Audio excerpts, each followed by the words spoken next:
안녕하십니까? 이상원 교수입니다.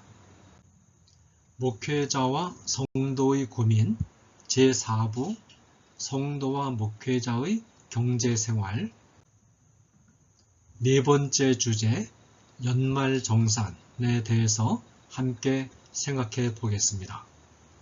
다음과 같은 질문이 제시되었습니다. 직장에 다니는 성도들이 연말이 되면 교회 기부금 영수증을 신청해 발급받고 있습니다. 예전에는 무명으로 헌금하는 경우도 종종 있었는데 소득 공제와 연관되다 보니 성도들이 한 해 동안 헌금 액수를 정산하는 것 같습니다.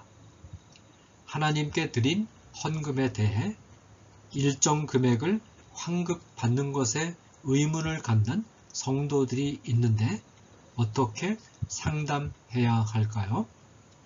이 질문에 대한 저의 답변입니다.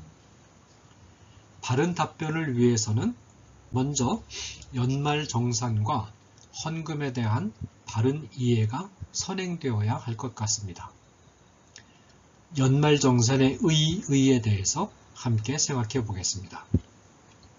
연말정산은 국가가 정기적으로 월급을 받는 직장인을 대상으로 세금을 원천 징수한 후에 이미 받은 세금의 총액을 연말에 정밀하게 점검해서 부당하게 더 거둬들였다고 판단되면 환급해주고 적게 거둬들였다고 판단되면 추가로 환수하는 제도입니다.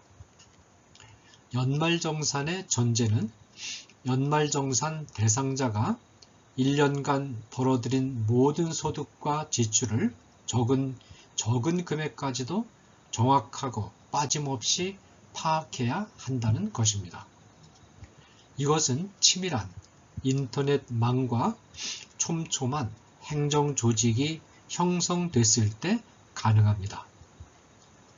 소비자의 지출 대부분이 인터넷망에 의해서 포착되는 신용카드 지출을 통해 이루어지고 현금으로 지출되는 부분도 현금 영수증을 발급함으로써 소비세가 원천 징수될 수 있을 때 공정한 연말정산이 가능합니다. 타락하고 부패한 이 세상에 존재하는 모든 제도는 명암을 동시에 지닙니다. 연말정산도 예외가 아닙니다. 연말정산에는 역기능과 순기능이 모두 있습니다. 첫째로, 국가는 연말정산을 통해 국민의 사생활의 핵심인 사적인 경제생활의 극히 세밀한 부분들까지 들여다 볼 수 있습니다. 국가의 손안에 장악된 국민의 사생활에 대한 정보는 국가가 독재적인 국가로 변질될 경우 국민에 대한 국가의 감시와 탄압의 도구로 전락할 우려가 있습니다. 조지 오웰이 동물농장에서 묘사한 전제적인 통제사회의 어두운 그림자가 그리워질 위험이 있는 것이죠. 그러나 국가가 헌법적 민주주의 정신을 철저하게 견지하고 국가의 기능에 대한 강력한 시민사회의 견제 기능이 잘 유지된다면 연말정산 제도는 국민이 도덕적으로 투명하고 건강한 경제생활을 하는 것을 독려함으로써 사회 전체를 도덕적으로 건강한 사회로 유지하는 데 도움이 됩니다. 둘째로, 연말정산은 일정한 소득이 있는 사람들만을 대상으로 하기 때문에 사회 전체의 재분배 기능을 실현하는 제도로까지는 볼 수 없으나 국가가 부당하게 많이 거두어들인 세금을 돌려주고 적게 거두어 들인 것이 분명한 세금을 환수하는 것은 사회 경제적 정의를 실현하는 데 도움이 되는 것은 분명합니다. 자, 그 다음에 연말정산과 은밀한 구제의 관계에 대해서 말씀드리겠습니다.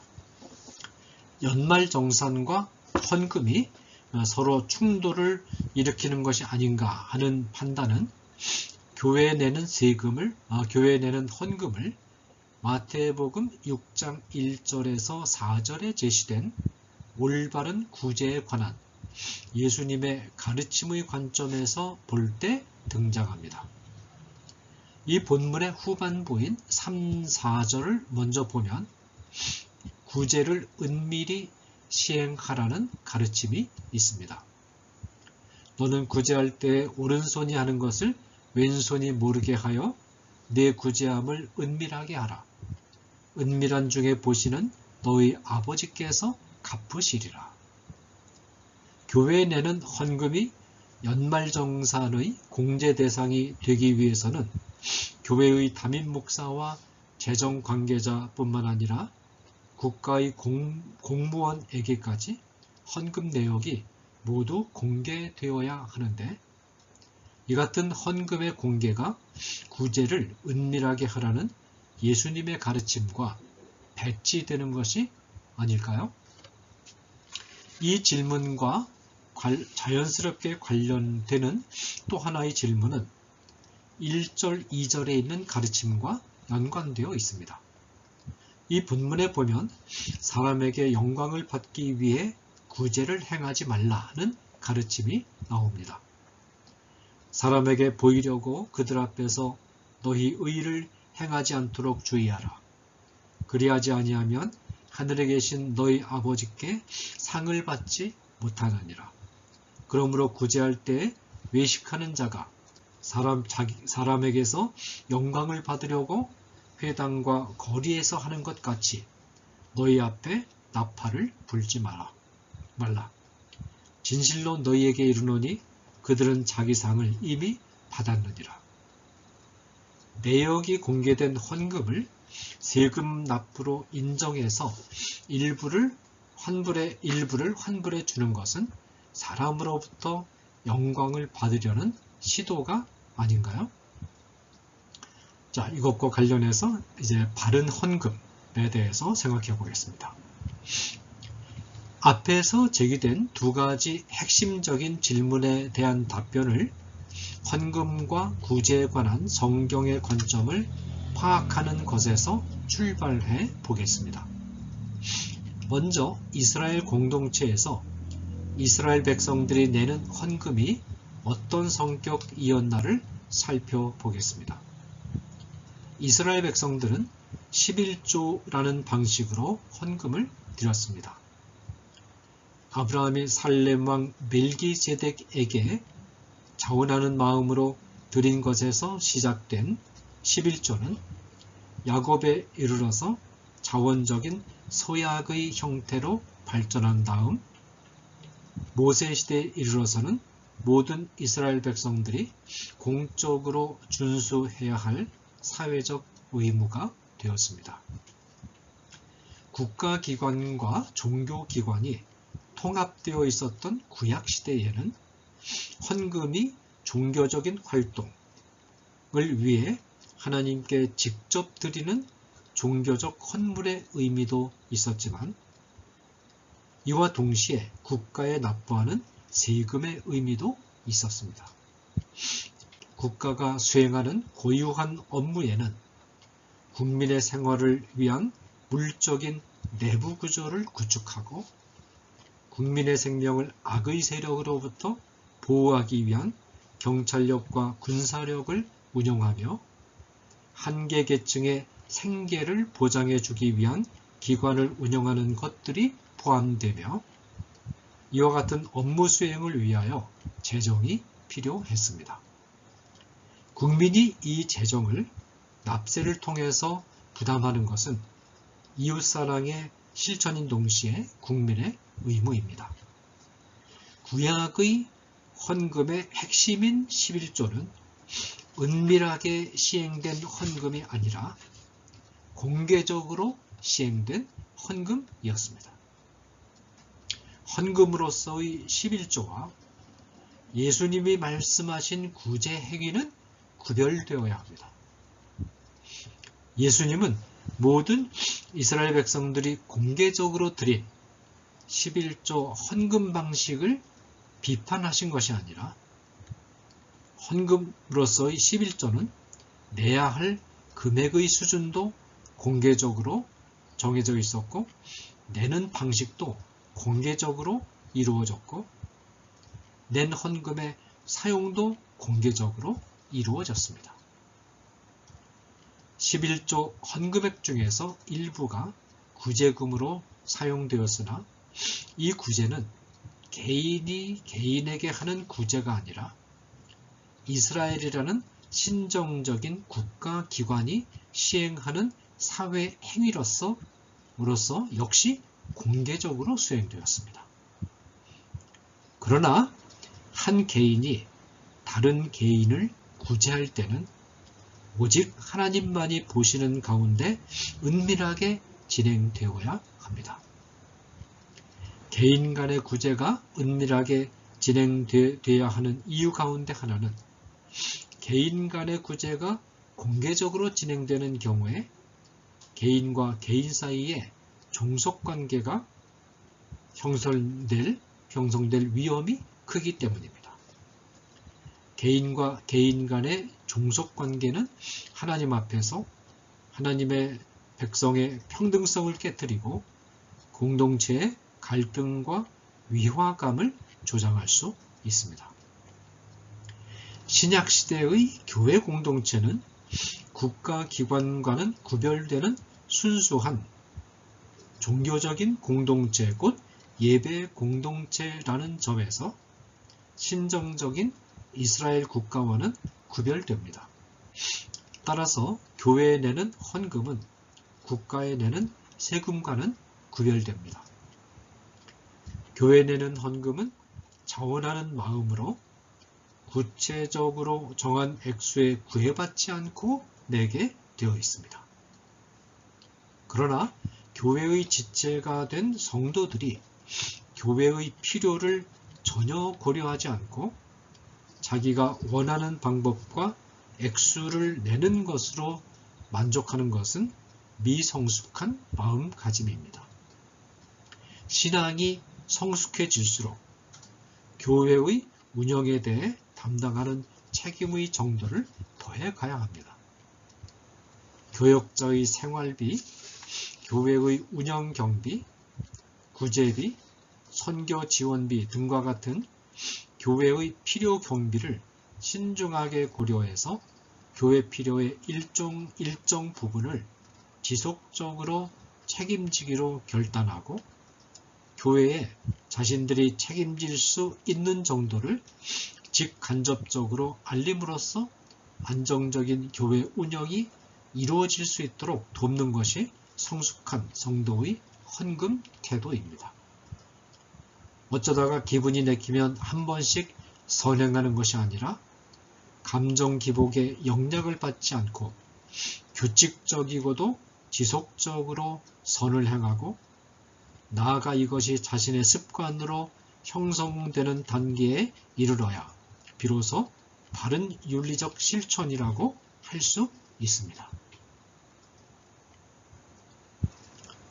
물론 이와 같은 헌금을 계획할 때 성도 자신은 자신이 내는 헌금을 어떤 도덕적 공로로 인식하지 않도록 주의해야 합니다. 이와 같은 방식으로 헌금하는 경우에는 오히려 헌금하는 모든 과정을 공개적으로 투명하게 진행하는 것이 바람직합니다.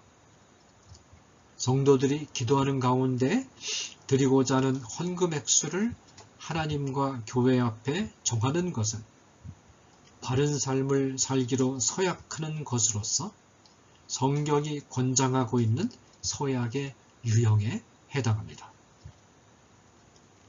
네 하나님 여호와를 경외하며 그를 섬기며 그의 이름으로 맹세할 것이니라. 신명기 6장 13절 말씀입니다. 이런 과정을 통해 교회에 드린 헌금은 교회의 이름으로 공개적으로 그리고 투명하게 집행되어야 합니다.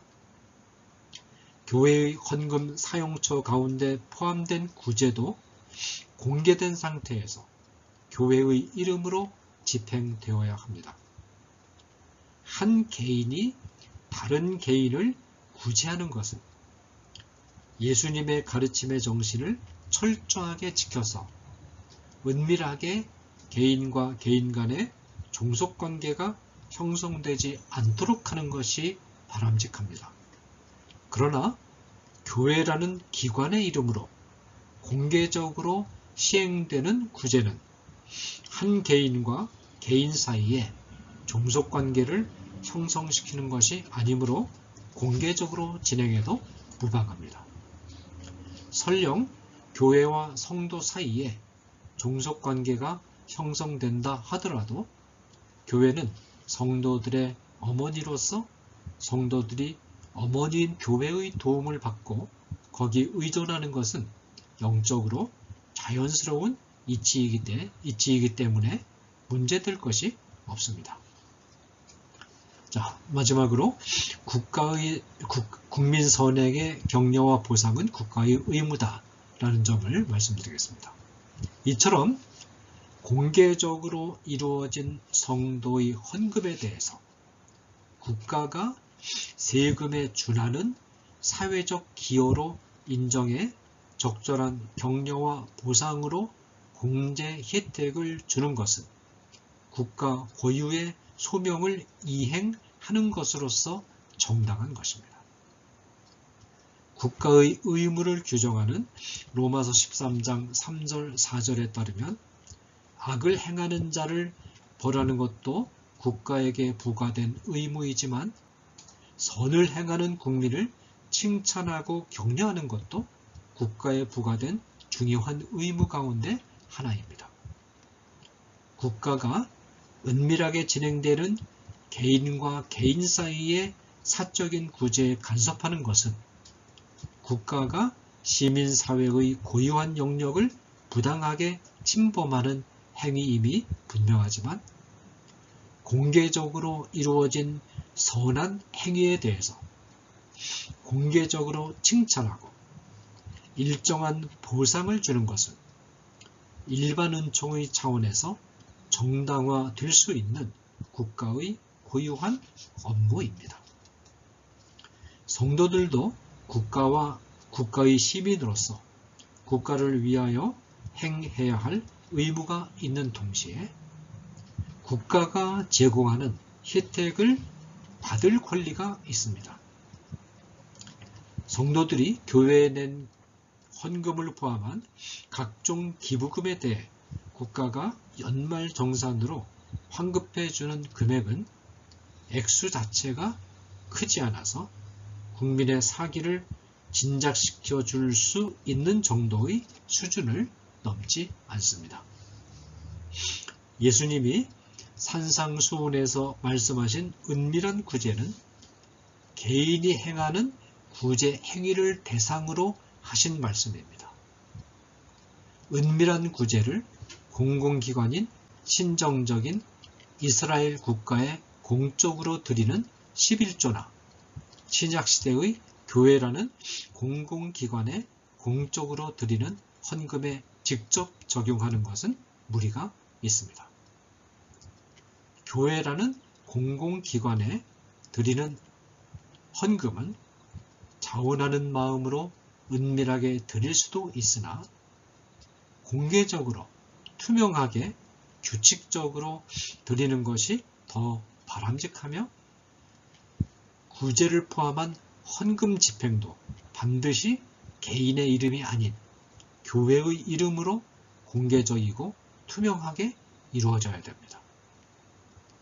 교회의 헌금은 사회 윤리적인 관점에서 보았을 때 사회 전체의 영적이고 도덕적인 건강성을 유지하는 데 이바지하는 행위이므로 국가가 동료의 차원에서 공제 혜택이라는 상을 국민에게 주는 것은 바람직한 일입니다.